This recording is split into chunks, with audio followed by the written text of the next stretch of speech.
The Forest Guardians by Redditor Ray writes fiction. Forest guardians are otherworldly beings that, as their name suggests, guard forests from harm and destruction. They keep forests safe and clean for those who bear no ill will to nature to enjoy. They are harmless to humans who leave nothing but footprints and take only photographs. My uncle would tell this story during every camping trip. I was 12 years old when I asked him what the forest guardians did to those who didn't treat the nature around them with respect, like we did. Well, he started, they may be mostly harmless to people like us, but to those who take it upon themselves to try and ruin the forest, there is no holding back. They're never seen or heard from again. Another missing person for the notice board. I went to bed that night under the stars beside the very carefully built fireplace surrounded by rocks, covered in sand to quench the flames before we took it apart in the morning, wondering just how bad something referred to as a guardian could be. My uncle got very sick a couple of years later, and the cancer that went undetected for so long took his life a short time later. Before he died, I sat by his bed and we had a broken conversation about memories of camping, fishing, and hiking. Don't forget the forest guardians. Look after the forest and the guardians will look after you. Look for their signs. His voice wasn't anything more than a whisper. We moved later that year when my mom got a new job that took us to the city, and it wasn't until I was an adult in my 20s that I had an opportunity to go camping again. I jumped at the chance when a couple of my friends from environmental studies invited me along at the end of the semester. The Friday that we traveled to our local national forest, I had relayed my uncle's story of forest guardians. They had found it interesting, but nothing more than a childhood camping story at best. Even going as far as theorizing it was just a way to instill respect for nature in me from a young age, and that it had done a good job. The rest of the car ride was spent talking about us finally being able to let loose and relax, drink beer and smoke weed. The hike up to where we would set up our tents was slower than my friends would have liked. I was taking photographs and rubbings, notes on leaves and flowers. I regaled them with facts about bark types and root systems, but they just wanted to get to our camp spot. Alex had picked the camping spot because of the open clearing, giving us a perfect view of the night sky. It was off trail by about half of a mile, and this made me nervous. My uncle had always told me to stick to the trail because they were there for a reason, to guide you and keep you safe from harm. They'll always lead you to safety. Despite my trepidation, I followed Alex and Olivia through thick foliage as he guided us by map and compass away from the trail and into the deep forest. I tried my best to keep track of where we were by noting rock formations or fallen trees. A crop of brightly colored flowers, but by the time we arrived at the clearing I had little to no idea where we were or how to get back without help. The clearing itself set my gut on edge. It was too clear and open. There was a circle of medium-sized rocks of various shapes to one edge of the large circular opening, thick trees. Bushes and flowers surrounded us on all sides, and there was a large wild thicket of a thorny plant I wasn't familiar with along one full side of the circle. Alex led us into the middle of the clearing and dropped his pack to the floor with a loud thud before turning to myself and Olivia. "Didn't I tell you this would be worth it?" His voice echoed around us through the clearing, making us stop and look towards the tree line. Our eyes followed all the way around until we met each other's gazes. Alex laughs and starts unpacking while Olivia sets about finding sticks for a fire later. "Don't forget we need rocks too, to surround the fire and stop it spreading." I remind her and am met with an eye roll which irks me into a scowl.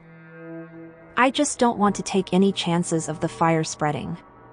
I don't catch her reaction as I make a dirt mound for the twigs and leaves to sit on and another mound to put out the fire before we settle in for the night. Nobody had wanted to hike with a bucket of sand, so I remembered my uncle telling me that in a pinch damp dirt will do just as good a job. By the time we had set up our tents, the light was fading and the campfire was lit. Olivia had made it larger than I was comfortable with and had lit it before I could say anything, but I had the distinct feeling that my words wouldn't have made a difference to her. As I leant back on my pack and relaxed, the conversation switched to why we chose our subjects. It was a no-brainer for me. I care about the environment and the impact humans have on it, for better and worse. I want to be able to make a positive difference to it. I smile proudly and look between Alex and Olivia, who snort laughter. I needed an easy subject to count towards credits. ES was the way to go. I've hardly done any work and still I'm expected to pass. Alex finished his second beer. Same for me. I was told the professor was a pushover as long as you did the assignments. I'd talk to my brother who did the same course last year about them and then write out what he'd said while patting it out. I always got straight CS for them, so my parents were happy and so was the professor. Olivia nodded and held up her bottle in a cheers motion before finishing it and throwing it to the pile. I stared into the flames and chewed on my lip, realizing I had never known my two friends the way I thought I had. If you never really had any interest, why were you so passionate in the debates? I finally spoke after a few minutes. Alex shrugged and opened beer number 3. I want to go into management and you need to be good at pushing your ideas and standing your ground. It was good practice. I was the best student in my theater class for a reason. I know how to act, Olivia responded coldly. Oh, I said sadly, my eyes downcast. I guess I had hoped more people cared as much as I did about our environment and what we're doing to it. Neither Alex nor Olivia knew how to respond to this comment and instead decided to pull out a baggie of enough weed for a football team to have a good party. Don't get me wrong, I'm not some prudish, anti-drug, anti-fun person. I've smoked weed and decided it wasn't for me, but would never stop someone else from enjoying themselves. I'd just never seen that much weed before and was astounded when Alex said it will be gone by the end of our long weekend while Olivia cheered. No ends on the floor. It all goes into the fire to be burned. I spoke up. The solution wasn't perfect, but it would have to do. You really believe in those forest guardians, don't you? Olivia snorted. I have no reason not to, and it doesn't do any harm. I'd rather just be mindful that we don't leave a mess behind, is all. I shook my head as Alex offered me another beer, motioning I hadn't finished my first. But, really? Some supernatural beings who look after the forests? Is there more than one? Olivia continued. Of course. Each forest has its own guardians, and the size of the forest dictates how many guardians are needed. So, what? They're watching us now? Olivia laughs and looks around. Oh, great forest guardians. She stands, please forgive us for our weed use and any other transgressions. She turns on the spot and holds out her arms while speaking loudly. We mean no harm to you or your forest. She falls down onto her butt, laughing. I'm sorry, I couldn't keep a straight face. She continues to laugh.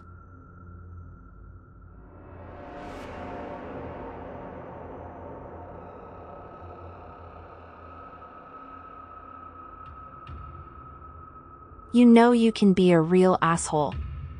I snapped at her. What's the point in mocking them? Oh, cool it, Alex pipes up, it's not like they're actually real. What makes you so sure? I retorted. Have you ever seen one of them? Alex shrugged. If you see them, you're the one in trouble. I answer simply and finish my beer and sigh. I'm turning in. There's been a lot of walking today. Don't forget to put out the fire, please. I shuffle towards my tent and take off my hiking boots, leaving them by the entrance before zipping up and laying on my sleeping bag. I spent an hour or so listening to hushed whispers about me and my weird paranoid quirks while trying not to cry. I awoke before dawn on Saturday and needed the bathroom badly. Luckily, I had come prepared with bamboo toilet paper, which was much better for the environment. Slipping on my boots and unzipping my tent, I was disappointed to find the fire dying but still burning. Checking my watch, I sigh. It had been going all night and there was no sign that Olivia or Alex had even tried to put it out. I walk over and do the job myself, making sure the dirt was damp enough to work by adding some more water to it. It wasn't until I stood that I realized the 2 tents and packs were missing, but the trash pile was still by the fire pit. Olivia? Alex?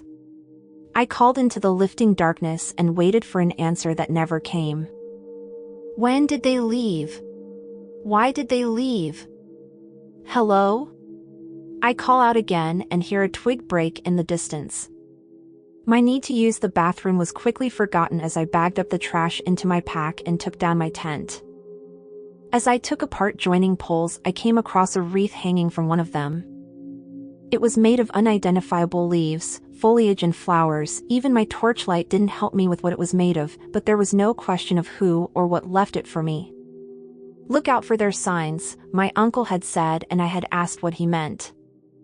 They protect those who protect them, and they leave gifts to those who need protecting or are no harm. I had asked what kind of gifts would forest guardians leave someone. Twig statues, odd-looking rocks, foliage and berry wreaths. Wreaths are special. It means they consider you a friend. I nodded and stroked his hand, telling him to rest now, that he had taught me well. I stayed until the end, secretly hoping he would wake and tell me more, just one last conversation. One last story. I attached the wreath to my pack and shouldered it with the help of one of the rocks from the formation. Once it was seated comfortably, I looked around for both the sunrise and positioning of everything around me. It meant I could roughly work out where I needed to go to get back. Once I had found my entry point, I started on my way back, quickly noticing broken branches, twisted hedges, bushes, and pulled flowers. I followed the trail of destruction, hoping it would lead me to Alex and Olivia and I could find out what was going on. As I continued along the seemingly marked-for-me route, I started finding items of clothing that I recognized as Olivia's. What had they done? Where had they gone? Why had they done this? I collected the discarded clothing and trash as I walked, packing it away into my bag as I went. As I neared a small clearing, I took in the eerie scene. Even though my watch said it was very clearly after sunrise, there was no sun getting to the clearing. There was a low ground fog that clung to my ankles and feet, making them cold. Ahead of me was a stone structure that appeared to be of ceremonial use. There were carved figures either side. I stepped closer and realized they were made of individual bones that had been secured together. Bones of what? I couldn't tell, but I silently hoped they were animals. Carved into the torso of the figures was a simple line symbol which was strangely familiar. If you really piss off the guardians, you'll be marked with a symbol. My uncle had told me while barbecuing. My mother had huffed and protested about his stories, but he had ignored her and continued. It's 3 lines, 6 dots. An old Nordic sign called Thurias. It is referring to Thurs, who was a Nordic giant of an evil being. People used to associate the forest guardians as evil and bad when they were just protecting, and so to ward them off they would use this symbol. Over time the guardians started using it themselves. I heard a low undulating growl to my right and snapped my head to see what it was. A dark tall shadow walked into the forest. It was at least 7 feet tall with extra long arms that ended in hooks which touched the ground. Their figure was sinewy and skeletal, as if trying to be human in form but couldn't quite get it right. The hooks looked as though freshly sharpened and made of bone protruding from the mid-arm area. The feet were in proportion to the rest of the body, but the toes were long and thin with claw-like nails which dug into the earth as it took each step, leaving a strange footprint in its wake.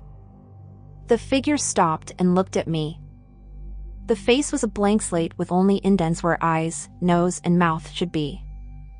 The head tilted and then it turned to walk through a stone archway. I got the feeling I was being instructed to follow, and as such, I did. I kept a safe distance behind the creature and felt no fear towards it, as I felt no malice towards myself. It simply led me down a hidden trail to another clearing where I saw my friends hung from 2 wooden frames.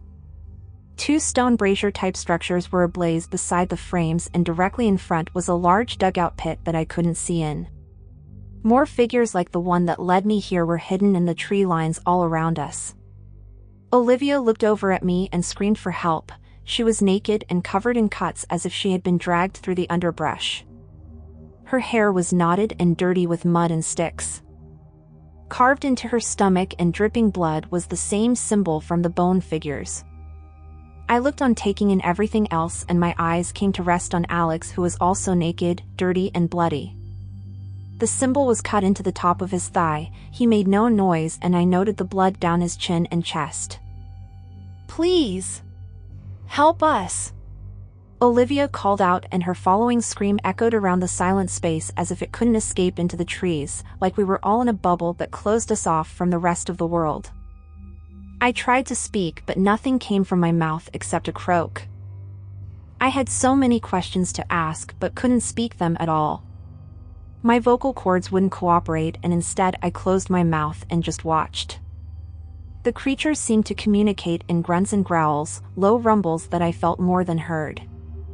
Their hooks gesticulated towards me and then Olivia and Alex before I felt the wreath popped from my bag and held up behind me. I turned my head and saw a much taller creature holding it high before rumbling so low I could only feel it.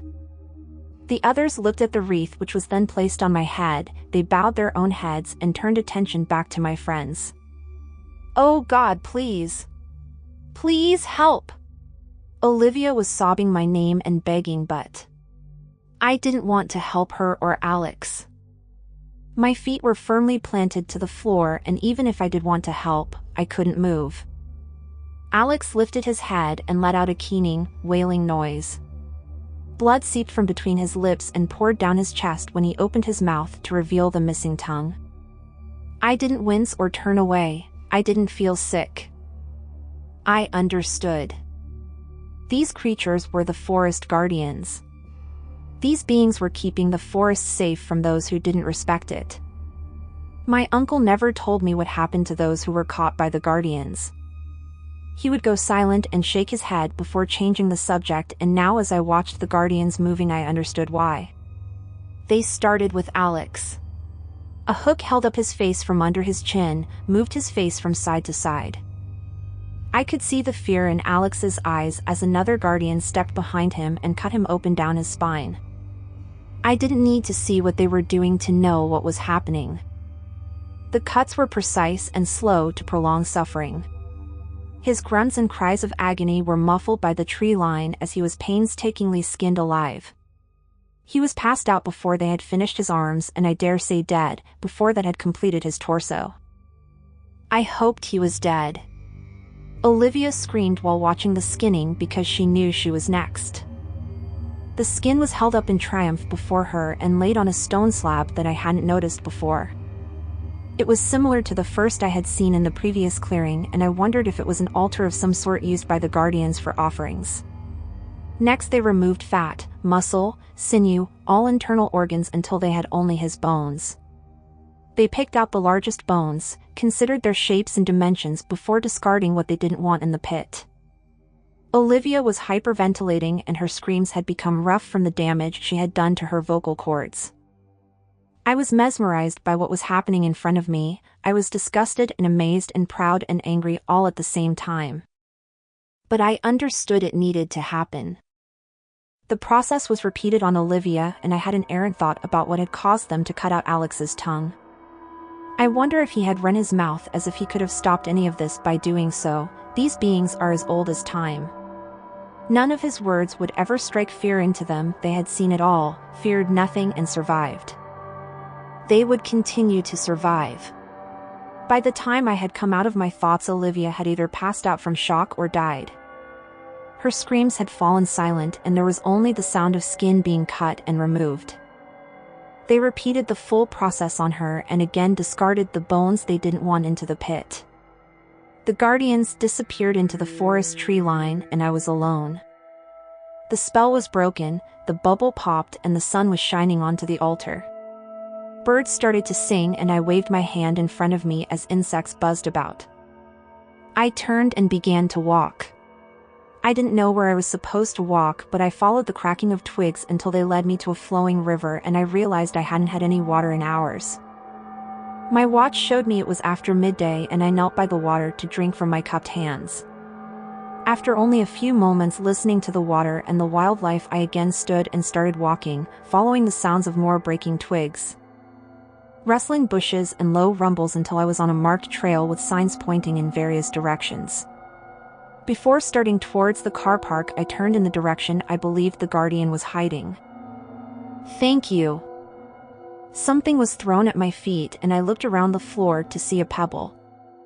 I picked it up and realized it wasn't a pebble, it was a cut piece of bone with a symbol carved onto both sides. 3 lines that looked like half a tree. I learned later this was Fehu, another Norse rune that is considered lucky and a symbol of hope. I don't remember how long I walked down the trail and reached a ranger outpost. I didn't tell them everything, but I did tell them my friends had gone missing. I was asked a barrage of questions and I answered them to the best of my ability. When the older man, who looked like had seen far more than he would ever admit, said, "We can't promise anything with this forest, but we'll have a look," I understood he knew what I had seen. He held my eyes for longer than needed to make sure that I did understand. I nodded and thanked them, told them if they needed anything here were my details. They took them and we went through the motions as if they would make any difference. "Nice wreath you have there," the older man said. I reached up and took it off to look at it. I didn't realize it was there. I lied. He nodded again and told me quietly it would be best if I went with the officers when they arrived and tried to forget. I kept this to myself for 15 years, and now as my own children are interested in camping, a whole new cycle starts and I have more people to teach. If you look after the forest, the guardians will look after you.